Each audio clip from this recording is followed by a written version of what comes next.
Today, I want to talk about the LEGO Star Wars Rebuild the Galaxy miniseries. Just the first 4 episodes today.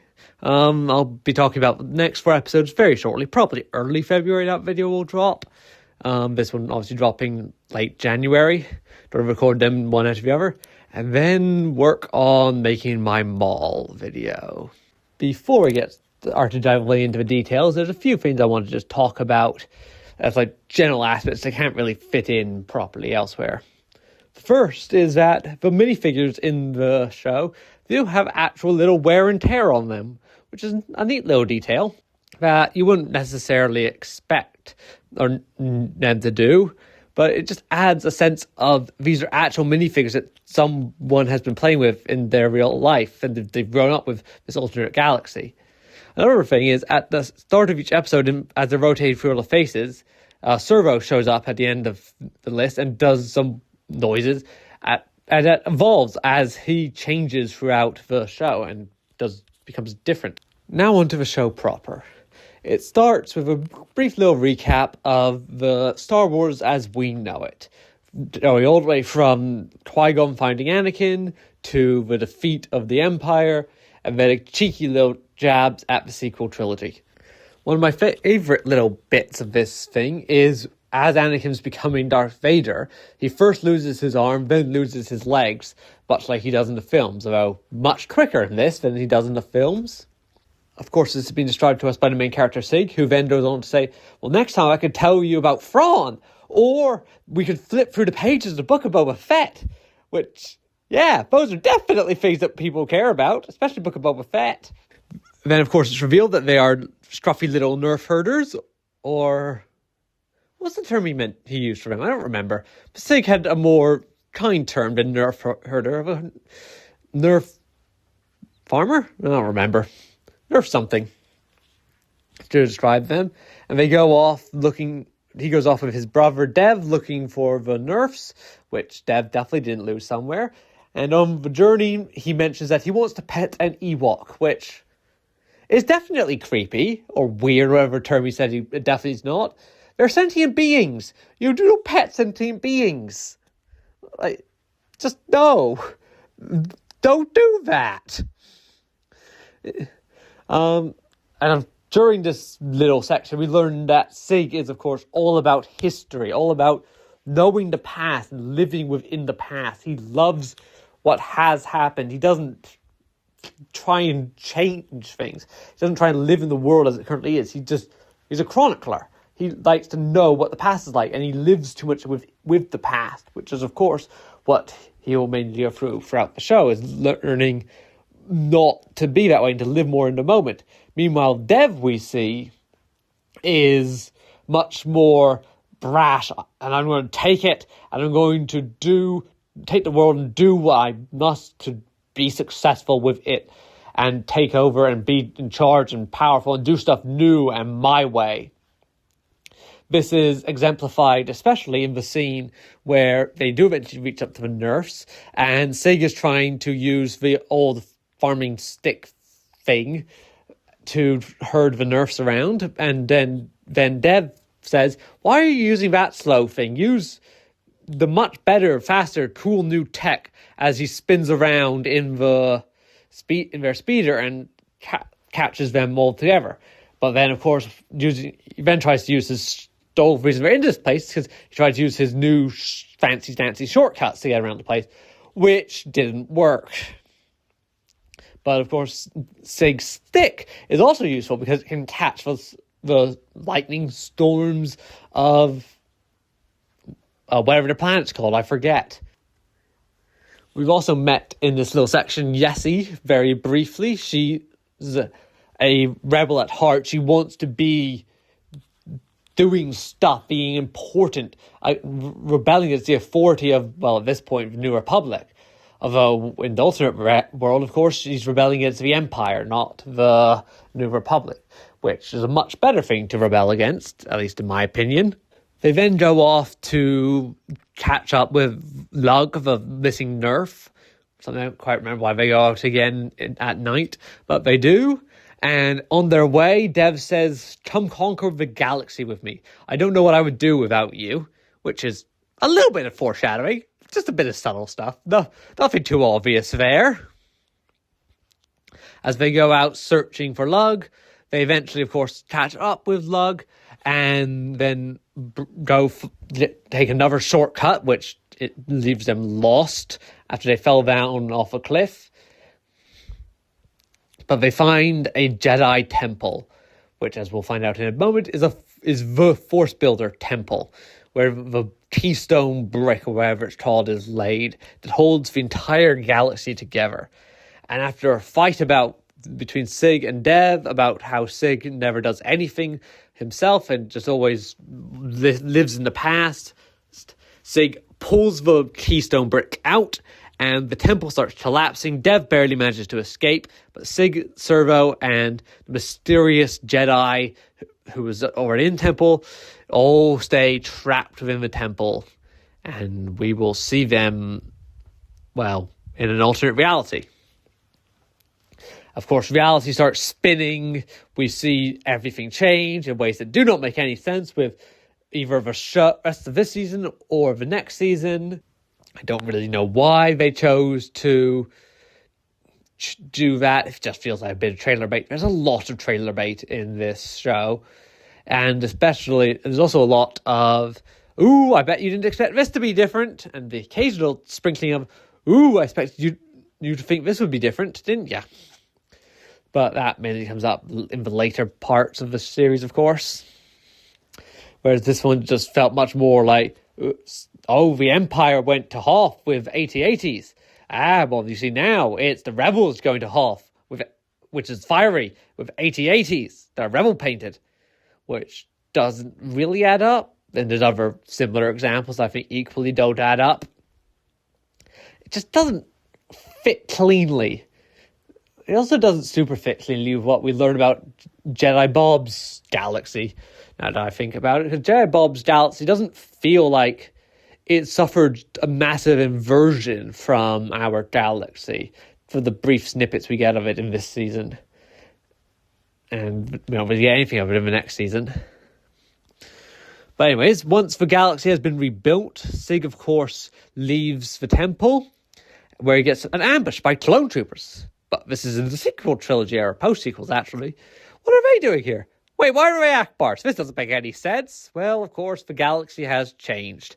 By which we mean we're just mashing up a bunch of cool things from every different era of the galaxy into one, which is cool and serves the plot of the story well enough, even if it doesn't fully make sense from the perspective stuff has changed. Like, choices have changed. It's more, the whole galaxy's been mashed up into one single time period where every single character is alive and in the state that's most convenient for the plot. But, yeah. And, of course, when Sig sees the clone Akbar, she says, "I think you're dead?" Because it's really not clear that Episode 8 actually killed off Akbar, or why it killed off Akbar, just quietly in the background, without any real mention of him being there or dying. Like, he was not really an important character, but he was a fan favorite character. Why kill him just so offhandedly? There's no reason to do that. I don't know. Then Yessie comes in, and she is, of course, part of the rebellion in this world, and she beats up the Akbar troopers. They don't really have a good name for them. And they go off, and then they get to the main town. Vanessa, that's the planet.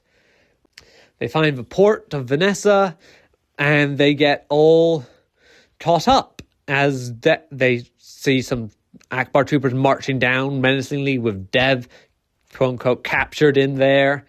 And then Sig goes, "No, Dev, don't be captured. I'm going to save you." Rushes up to him. And then, of course, we get the reveal that he is, in fact, Darth Dev. Brackets, a stater. Bracket. Yes, he is the only one with an even remotely clever Sith name in this. Everyone else is just Darth, but whatever their character's name is. He at least tried to have a Sith name. And that is where this episode ends. As we get into episode 2, we meet up with Jedi Barbarian Afal, or as he's known most of the time, Jedi Bob. Afal, of course, being adult fan of Lego, which is a nice little touch. And Barbarian, it sounds like a barbarian, which I don't really know why they went with that, because he's not very barbarian-esque at all at any point of the show. Is there something around it? I know why it's Bob, because that's what that minifigure was often called back in the day before this show came out. But I don't know why it's Barbarian, not like Robert or something. Robert's a bit too generic, real word, I guess. I don't know. I feel like they could have done something better than Barbarian for someone who's not remotely barbarian-esque. Anyways, Barbarian helps the two heroes escape from the Darth Devastator. And they try to go to Yessie's ship, which she stole fair and square. But then Dev and his crew blow it up. So they run off somewhere else. Run off again. Barbarian uses his force building powers to build up a Jedi starfighter-esque thing. No, he doesn't build. He builds an escape ship. He builds Jedi starfighters later, of course. And they build the spaceship and they start flying off. Then they go through a fight through the canyons of everywhere. And the ship gets turned into a walker for a brief moment with bits of collapsing rubble. As Barbarian shows off his mastery of the force building techniques. And they head off into space. At some point during this, Sig says, should we review the safety procedures for interstellar flight? Or something along those lines. Which, of course, shows how he's very much stuck in the rules and the way of things should be and not the way things are. As Sig tells Jessie about all the good things about the original galaxy and how he wants to return to that galaxy, Jedi Bob looks sheepish in the background because, of course, he knows that's not what's going to happen. They're going to rebuild. They're going to lock in this galaxy, at least if his plan goes right. If the Cornerstone going into the new temple, wherever that will happen to be.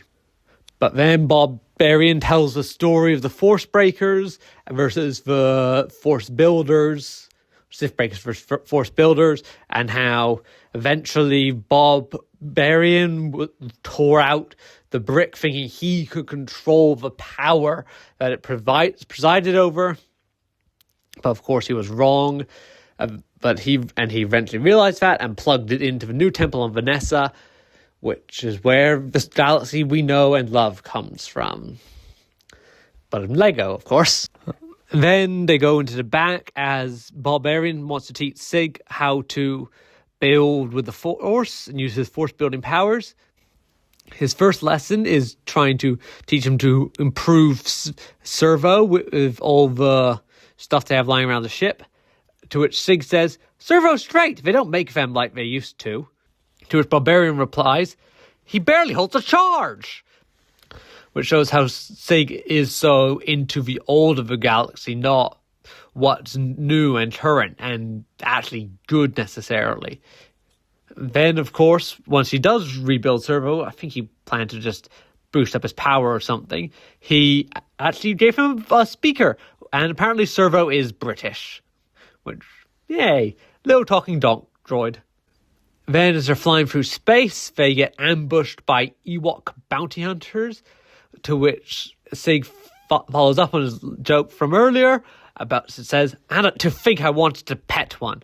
Yeah, you really shouldn't have wanted to pet one. They're sentient beings. They're, in this universe, at least smart enough to pilot spaceships and bring you down. I think, do they make you crash land? I don't think so. But anyways, then C-3PO shows up and he tells them the odds, and it's some incredibly large number to 1 that they escape. And well, guess what happens? C-3PO, they escape. You're not very good at calculating odds, 3PO, in any galaxy.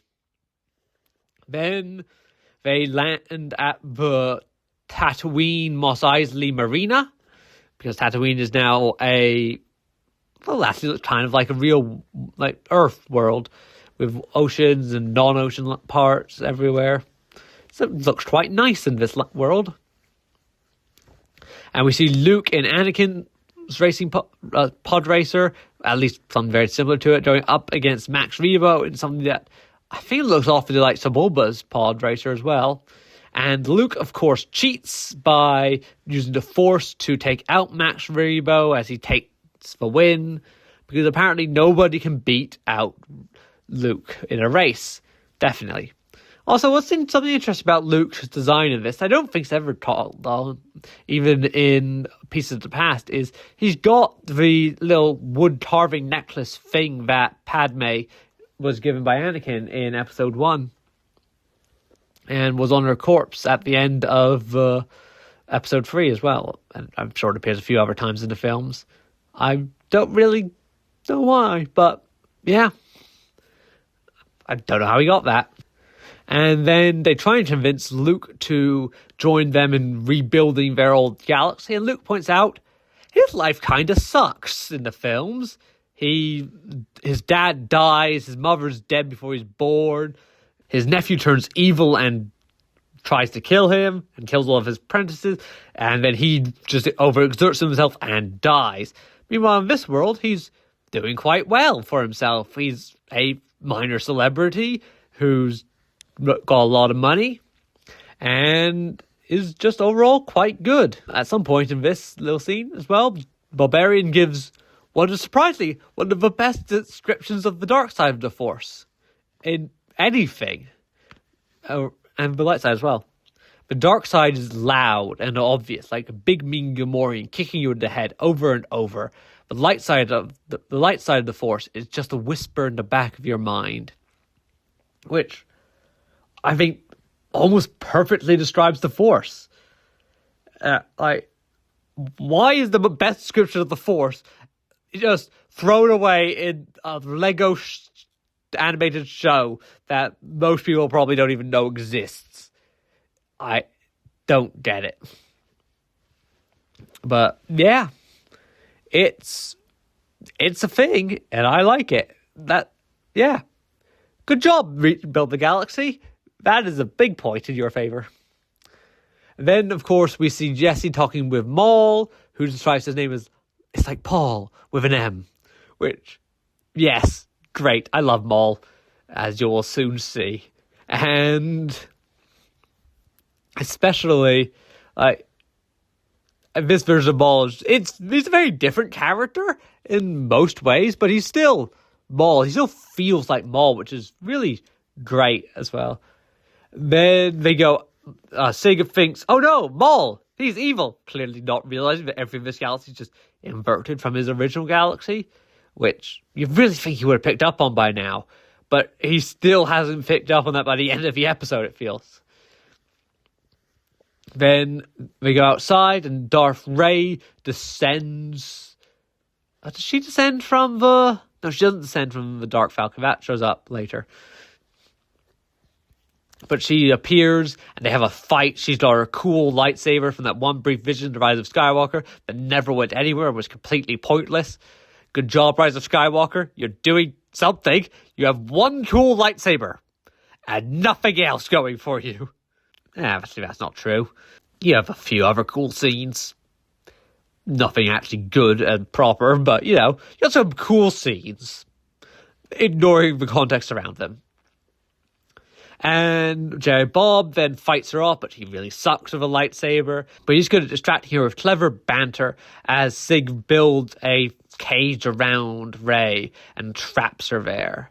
And then the Dark Falcon lands, and out from it walks an entire army of Sith, including Darth Jar Jar, who I really wish he was more in this. He is such a nothing character.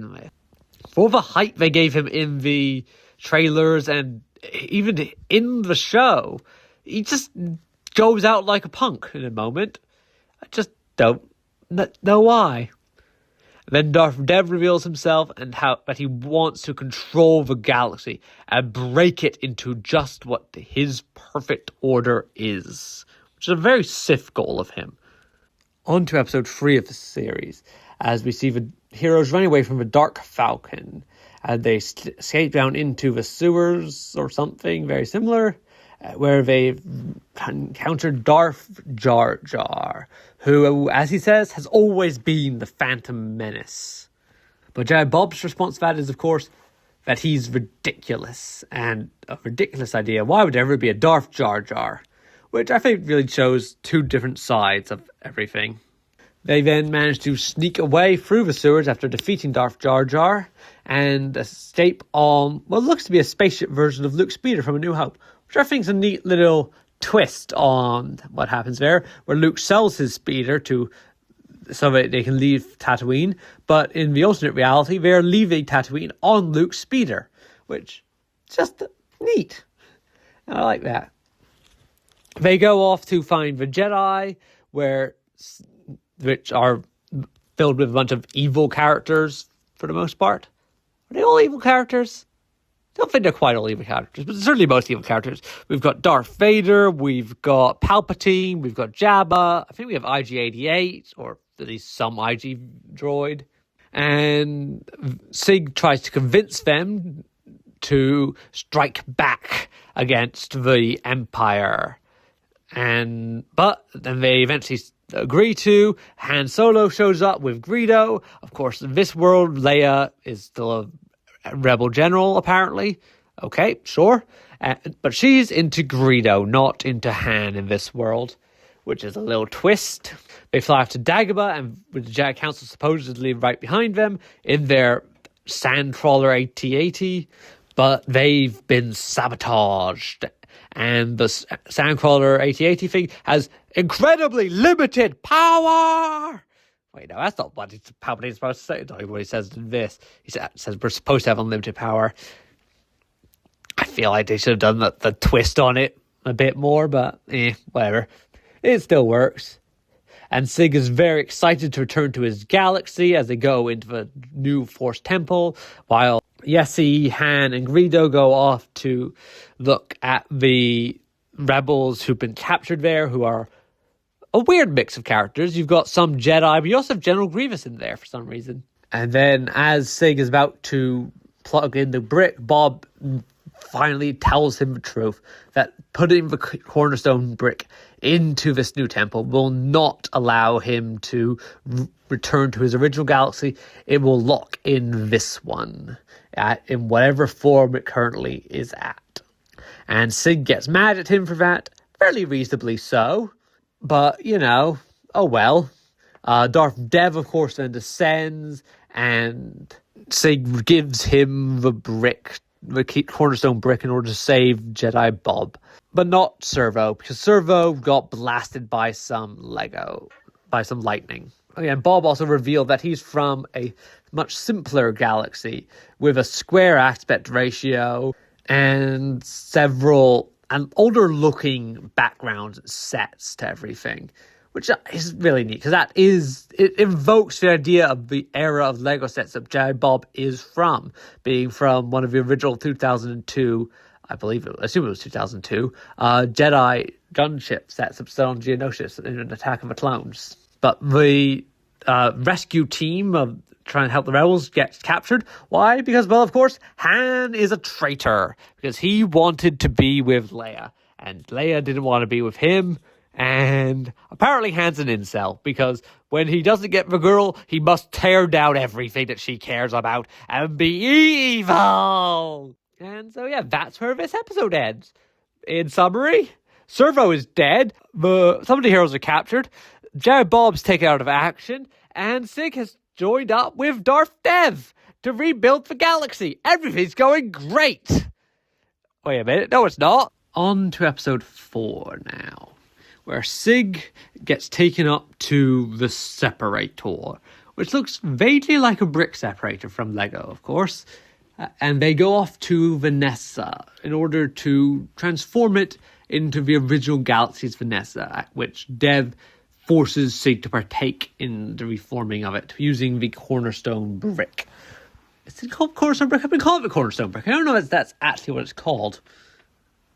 Is it keystone? Whatever, it doesn't really matter. Then they go down to the planet, and of course, it's close, but it's not quite right.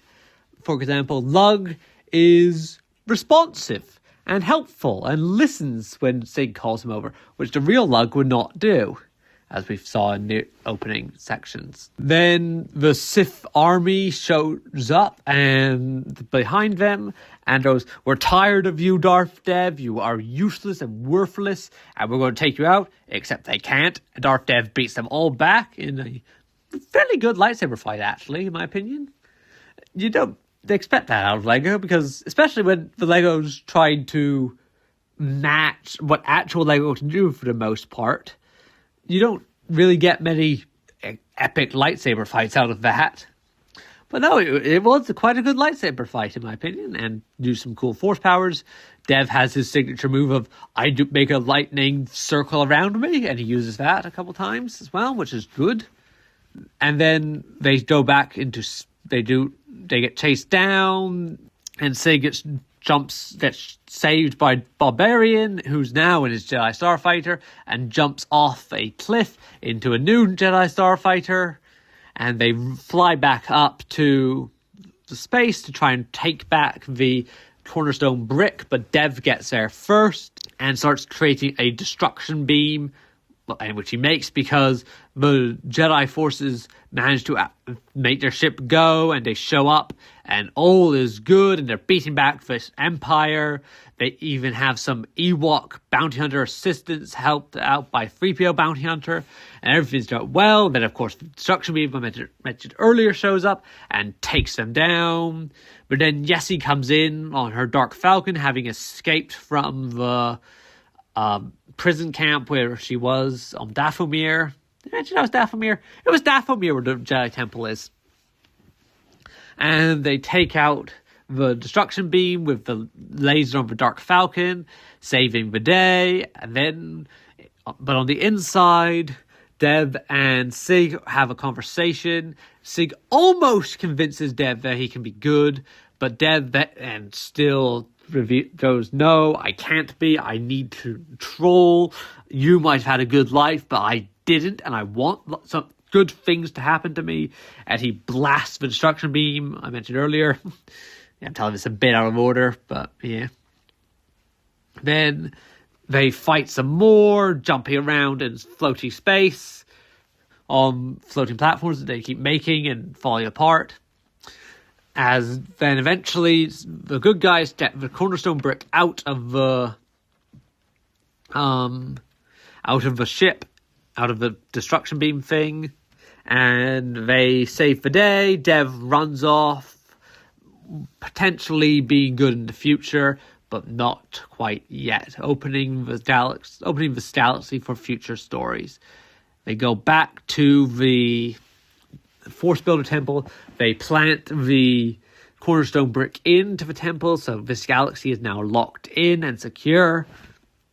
And then Sig rebuilds Servo again with his powers, and Sig does what he needs to do, and he writes down the tales of his galaxy in a data pad, which is a fairly fitting way to wrap up his story. He realizes both that he needs to hold on to what is current and what actually exists around him and work with that, not try and be fixated on the past. While at the same time, he still cares about the past. But yeah, he writes down what's in his book he writes down the history of his galaxy into the data pad so that it will be preserved, completing his arc as both a chronicler of the past and someone who knows how to stay in the present and keep the world as it is, live with this new world. And then we get a tease, and I forget if it was a post-credit scene or just right before the credits, of the Landolorian, which, as much as it feels like a tease, that's Piece of the Past stuff. Not talk about Piece of the Past, that is a much weaker series in my opinion. This one, I think, was very good. We have both the hero and the villain in Sig and Dev trying to learn the same thing, but coming from different angles. You can see how Dev became an evil man because of his alternate upbringing in this alternate reality. And they both need to learn to accept the world as it is and live in the present world. Sig is too obsessed with the past and keeping things as they were. Dev is too obsessed with bending the world to fit his way of thinking and thinking that he is always right. Both of them need to learn to accept it as it is and live in it. And Sig does ultimately do that by the end of the series, whereas Dev, not quite. Next time on Nid Swarm, well, as I teased earlier, it is Pieces of the Past. That video should be up soon. I don't know when. I'm probably going to make it within January, because by the end of January, so it should be up fairly early in February if all goes according to plan. Then I'm going to be working on my Maul video, talking about pretty much his entire character pre-Shadow Lord, and both the ups and the downs of that. But that Shadow Lord doesn't drop until April 6th, I think it was. So before then, there's one more video, which I'm currently thinking will be a much simpler video, where I just talk about the trailers for Small Shadow Lord by the end of March and see what I'm thinking about it at the time. And, well, hopefully Shadow Lord will be a good show. But, well, we won't know until we see it. The first trailer, which has dropped already, the teaser trailer, looks quite good. So, fingers crossed.